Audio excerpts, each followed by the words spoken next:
الاتراك عندهم عاده في العيد بتبيض الوجه، يا ريت تدرج عنا.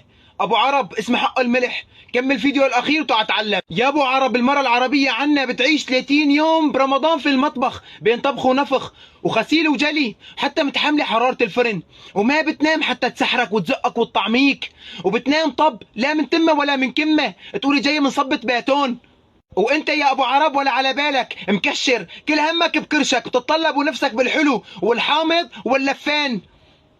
ابو زند اعتبر حالك ها 30 يوم عم تاكل بمطعم فلافل ابو نجمه، شقد تطلع فاتورتك؟ يطلع هالقد قده بتعبي دفتر سمان، حرك حالك العصملي مو احسن منك، صباحيه العيد بجيب قطعه ذهب لمرته. وانت ابو عريب حرك الجيبه قطره، جيب لك قطعه جاتو يوم العيد وحفرها، حط لك بقلبها 5 جرامات من الاصفر ابو لمعه، عيال 24 اللي بيحبوا قلبك، وعطيه فرح قارورتك. ادخل الجنه ايه حجي، طول رمضان متحملتك، عليك كشف تقطع باب الرزق يا ابن الحلال. الاتراك